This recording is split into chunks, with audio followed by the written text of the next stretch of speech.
नमस्कार, आपके YouTube channel सेविकाओं की आवाज में आप सभी का स्वागत है। एक समस्या फिर हमारी बहनों के पास आ रही है मानदेय स्टेटस देखने की। जी हाँ, दिसंबर से मानदेय नहीं मिला है हमारी सेविका बहनों को। मैंने होली में सूचना भी दी थी कि आदेश आ गया है, लेकिन आपको मैं बता दूं कि जिस तरह FRS 100% करने का आदेश बार बार आ रहा है, लेकिन सेविकाएं नहीं कर रही है, तो उसी तरह आदेश आया कि होली में मानदेय दे दिया जाए, लेकिन विभाग ने आपका नहीं सुना और मानदेय हमारी बहनों तक नहीं आया। लेकिन उससे भी ज्यादा बड़ी समस्या हो गई कि हमारी बहनें अपना मानदेय स्टेटस चेक नहीं कर पा रही हैं। तो चलिए, आज हम नया तरीका आ गया है मानदेय स्टेटस चेक करने का, क्योंकि आपका मानदेय यहाँ से जनरेट हुआ आपके कार्यालय से या नहीं, वह DPO तक पहुंचा या नहीं, उसके बाद आपके बैंक तक आया या नहीं, ये सारे डिटेल्स आप लोग आंगन मानदेय पे देखती थी। लेकिन अब आंगन मानदेय पर सेविका सहायिका हॉर्नियन में आपका स्टेटस नहीं खुलता है। चलिए, कैसे हम देखेंगे। अब नए जो गूगल पे नया साइट आया है, उसमें हम कैसे अपना मानदेय का स्टेटस देखेंगे, उसकी जानकारी हम आपको आज देने वाले हैं। लेकिन इससे पहले अगर आप चैनल पे नए हो तो चैनल को सब्सक्राइब कर लें, क्योंकि आज हम एक नए तरीके से आपको अपना मानदेय स्टेटस चेक करना बताएंगे। तो चलिए, लाइक और कमेंट देना बिल्कुल मत भूलिएगा। हम शुरू करते हैं वीडियो। किस तरह से देखना है आपको अपना मानदेय स्टेटस। तो इसके लिए सबसे पहले हम चलते हैं गूगल पे। तो गूगल पे हम क्लिक कर लेते हैं। देखिए, आप भी गूगल पे क्लिक कीजिए, यहाँ खोजे हैं तो आप खोजिए। क्या करना है, खोजना है हमको। मैं कीवर्ड चेंज कर लेती हूँ। अब देखिए, आंगन जैसे आप करती थी उसी तरह से आंगन मानदेय को जब हम तो यहाँ देख सकते हैं, आपको प्रोफाइल वित्तीय वर्ष है, इसको नहीं छूना है। और यहाँ ध्यान से देखिएगा, आपको AI में साफ तौर पे लिखा गया है कि बिहार में आंगनबाड़ी सेविका और सहायिका के लिए मानदेय का विवरण जो पोर्टल पर आता था माध्यम से ऑनलाइन प्रतिबंधित किया जाता है। यह पोर्टल मानदेय रिपोर्ट, बकाया भुगतान की स्थिति और उपस्थिति के निगरानी के साथ साथ जिला परियोजनावार सक्रिय आंगनबाड़ी केंद्र की जो जानकारी देता था, उसको अब प्रतिबंधित कर दिया गया है। ध्यान से देखना है कि साफ तौर पे लिख रहा है कि इसको अब जो है ऑनलाइन प्रतिबंधित किया जाता है, यानी ये सब आप नहीं देख सकती। लेकिन ऐसी बात नहीं है, इसका देखिएगा, मैं आगे बताती हूँ कि आपको इस पर क्लिक नहीं करना है, यहाँ पे क्लिक नहीं करना है, हमें आगे बढ़ जाना है। देखिए, हम आगे बढ़ गए और यहाँ पे आपको देखिए लिखा हुआ है कि month wise pending payment details of सेविका। अब यहाँ पे ही हम क्लिक कर लेंगे। यहाँ पे हम क्लिक करके देखिए, इस तरह का फेस ओपन होगा आपको। तो यहाँ पे हम वित्तीय वर्ष को छू के देख लेंगे, 25-26 लिख देंगे, क्योंकि अभी वित्तीय वर्ष 25-26 है। मंथ में हम लोग, मान लिया आपका दिसंबर से नहीं आया है तो दिसंबर से देख सकती हैं, तो हम यहाँ दिसंबर से दे रहे हैं, क्योंकि बहुत जगह दिसंबर से नहीं आया है। डिस्ट्रिक्ट में हम किसी भी डिस्ट्रिक्ट का दे सकते हैं। चलिए, हम जमुई का ही दे के देखते हैं, दिखाते हैं आपको। जमुई मैंने दे दी और यहाँ पे आपको डिस्ट्रिक्ट के बाद प्रोजेक्ट है, तो प्रोजेक्ट में भी हम देख लेते हैं। आपको जमुई का ही दे लेते हैं और ऑल कैटेगरी ऑल है, आपको यहाँ सेविका पे क्लिक करना, ऑल को नहीं छूना है, सेविका पे क्लिक कर लेना है। अब हमको क्या करना है, तो इसके लिए सबसे पहले हम चलते हैं गूगल पे। तो गूगल पे हम क्लिक कर लेते हैं। देखिए, आप भी गूगल पे क्लिक कीजिए, यहाँ खोजे हैं तो आप खोजिए। क्या करना है, खोजना है हमको। मैं कीवर्ड चेंज कर लेती हूँ।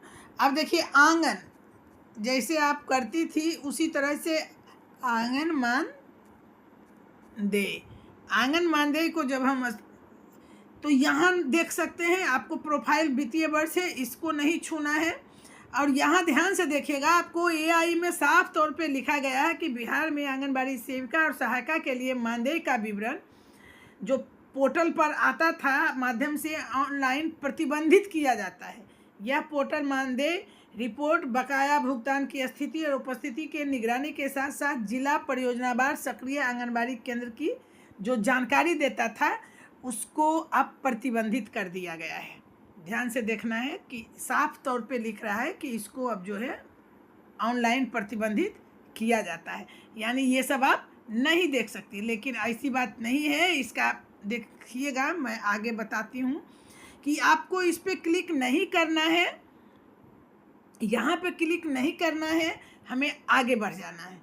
देखिए हम आगे बढ़ गए और यहाँ पे आपको देखिए लिखा हुआ है कि month wise pending payment details of सेविका। अब यहाँ पे ही हम क्लिक कर लेंगे।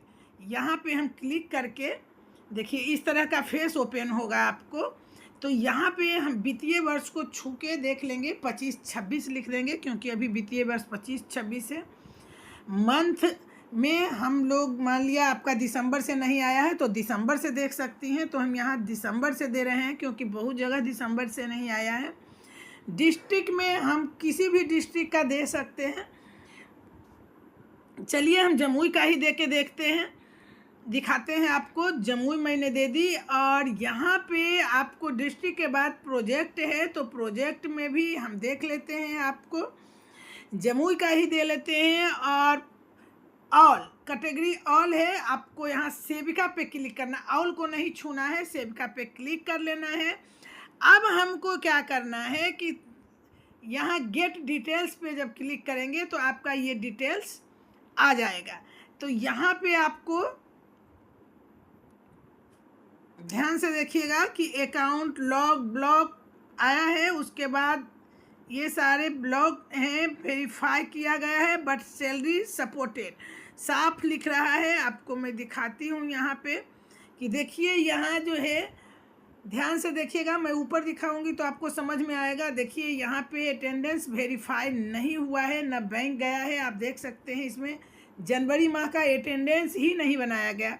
अब मैं आपको दिखाती हूँ, इसमें आप देख लीजिए कि आपका जनवरी का अटेंडेंस कार्यालय ही नहीं बनाया है, जिसके कारण आपको कोई राशि भुगतान नहीं की गई है। देखिए अटेंडेंस वेरीफाई होता है, फिर डीपीओ के पास जाता है, तो ना तो यहाँ आपका अटेंडेंस जनरेट किया गया है, ना डीपीओ के पास भेजा गया है, और तो बैंक जाने की कोई सवाल ही पैदा नहीं होती। लेकिन मैं दूसरे ब्लॉक का आपको दिखाती हूँ, आपको मैं दूसरे ब्लॉक का दिखा रही हूँ और दिसंबर की मैं दिखा रही हूँ। यहाँ खाली इसलिए है कि ये लोग किसी न किसी कारण से या तो डेथ हो गई है या फिर सुपरवाइजर में बहाली होने के कारण जिनका नहीं जा रहा। लेकिन आप यहाँ से देखिए कि यहाँ 5/1 को ही भेज दिया गया है दिसंबर माह का मानदेय, ध्यान से देखिएगा। और ये डीपीओ कार्यालय को भेज दिया गया है। उसके साथ ही आप यहाँ ध्यान से देख सकते हैं कि 6/2 को ये generate payment installer send bank भी भेज दिया गया है। ध्यान से देखिएगा, दिसंबर माह का पेमेंट जो है बैंक में, आपको मैं दिखाती हूँ ऊपर जाके, देखिए बैंक में 5/2/26 को भेजा है और 5/2/26 को बैंक भेज दिया गया है और 6/2 को इसे पेमेंट भी हो गया है। तो ये रिपोर्ट दिसंबर माह का है। अब मैं आपको थोड़ा दिखा दूँ दिसंबर माह के बाद। अब हम जो है जनवरी माह का देखेंगे कि जनवरी माह का क्या स्थिति। दिसंबर में तो पेमेंट हो चुका है, अब हम जनवरी माह का देखते हैं कि जनवरी माह का पेमेंट गया या नहीं गया है। तो चलिए हम जनवरी माह का गेट डिटेल्स लेते हैं, गेट डिटेल्स पे क्लिक कर लेते हैं और हम आपको दिखाते हैं। ध्यान से देखिएगा कि आपको हम दिखा रहे हैं कि जनवरी माह की क्या स्थिति है दिसंबर की। तो ध्यान से देखिएगा कि आपको हमने बताया दिसंबर का, और यहाँ देख सकते हैं आप कि 9/2 को ही जनवरी माह का पेमेंट कार्यालय के द्वारा भेजा गया है, जो कि डीपीओ के द्वारा भी 9 को सेंड कर दिया गया है। आप देखिए अटेंडेंस वेरीफाई हो गया है 9 को, लेकिन अभी बैंक नहीं भेजा गया है, यानी जनवरी माह का अभी बैंक नहीं गया है। जैसे ही बैंक जाएगा यह सेविका को प्राप्त हो जाएगा। तो इस तरह से आप अपना अटेंडेंस देख सकते हैं। इसको देखिए आप ध्यान से। इसमें पहले क्या था कि एक पर्सनल आपका दिखाता था, अब पर्सनल नहीं दिखाता है, ये पूरे जो आपका सेक्टर है पूरे ब्लॉक का आपको दिखा देगा। यानी कि आपको पूरे ब्लॉक का दिख जाएगा कि किसका मानदेय गया है, किसका मानदेय नहीं गया है। और आप यहीं से देख सकते हैं। आप यहाँ पर देख लीजिएगा, जब बैंक में आपका अटेंडेंस बन जाएगा, देखिए सेंड टू बैंक जब लिखा हुआ है, उसके बाद इसमें पेमेंट का डेट जो रहेगा तो आप समझ जाइएगा कि पेमेंट हो चुका है। लेकिन यहाँ आप देख सकते हैं पेमेंट का सारा कॉलम खाली है, लेकिन डीपीओ कार्यालय से इसे भेज दिया गया है। तो चलिए आप लोग इस तरह से अपना सारा स्टेटस आप देख सकते हैं। सिर्फ अपना ही नहीं बल्कि पूरे ब्लॉग का स्टेटस आप देख सकते हैं। ये वीडियो आपको कैसा लगा, आपकी परेशानियां दूर हुई या नहीं, ये कमेंट बॉक्स में ज़रूर लिखिएगा।